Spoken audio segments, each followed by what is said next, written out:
Oh gosh, I almost called you Lucy. Yeah. It happens.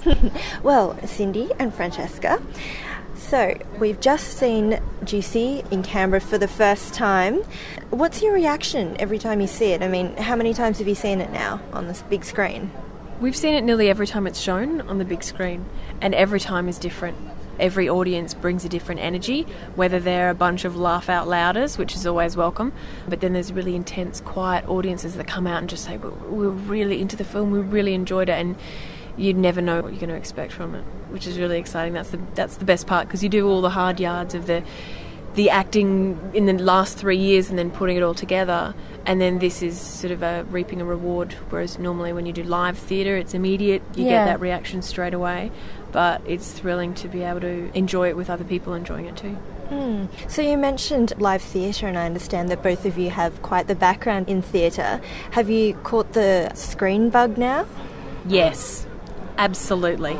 It's completely different. I think that's why I do get a thrill now that the film's actually showing and people are coming to see it and we can experience that kind of thing, because I do miss that, the performance and reaction and from feeding the audience. off the audience. That's absolutely, because that can change where the feel, where your intentions, where your actions are going to go.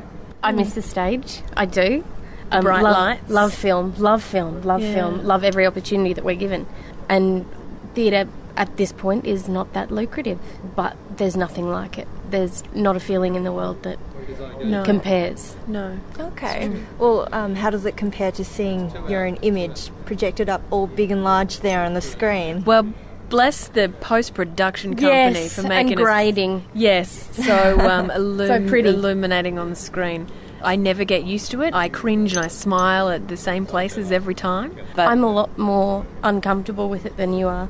You kind of love seeing it, whereas I would be quite happy to walk out that door and not see it, until I have to show my kids or my grandkids. Well, I don't know, and I thought you two look beautiful up there and you two look beautiful sitting here before me as well. So. Bless, I love that about radio. Yeah. I'm interested in hearing a little bit about your own story, because as you were saying in the Q&A, or as Louise Alston was saying in the Q&A, the story of Juicy, Jackie and Lucy, is based on the two of you, Cindy and Francesca Frindy. So how did you two first meet? Was it in theatre? Yeah. It was love at first sight. Oh, stop, you big tease. It was, through mutual friends.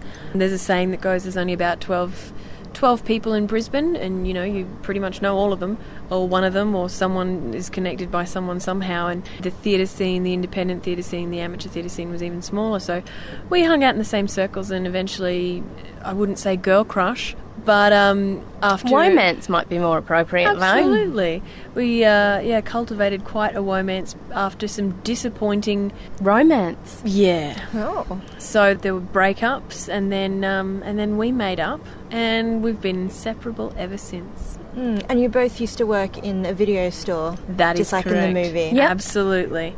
One of us, say might be her. Yes, may still work in said video store, but Quentin Tarantino started out someplace like that, so I'm on the right track. It's a lot of fun though, and it looks like a lot of fun on the screen. And you know what? I've always wanted to work in a video store myself. It is a really awesome job. There are some really creepy things about it, and there are some really great things about it. Yeah, I mean, Jackie and Lucy aren't Cindy and Francesca, but we've hopefully, as Franny often says, bottled our warmth to share with the world. How does it feel though? I mean, even if the film is loosely based on your friendship, is it weird? Yep, it's hard. Having a film made about that? Absolutely. And I mean, like Stephen, the screenwriter, said in the Q&A that we had to be honest about it. And we did. We had to be honest for it to be truthful and for it to be what it is. But it's incredibly hard to access those parts of yourself that perhaps you don't want to acknowledge yourself, let alone have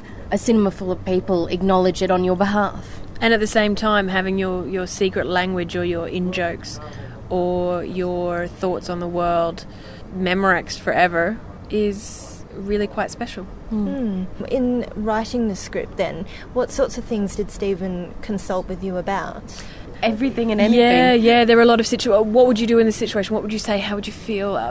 Come back to us with some sort of, scenario. So we were really blessed where we were involved in such a lot of the writing process, and based on characters that we created during the early improv stages of the production as well, pre-production. It's when you see a gag you may not have written hit the big screen, it gets a laugh. That's kind of cool. Or a tender moment that you wanted to create and share, whether it's personal or something that is an amalgamation of people that you know. It's pretty cool. So that was a privilege to be able to also create the language of the film as well as be the face of it.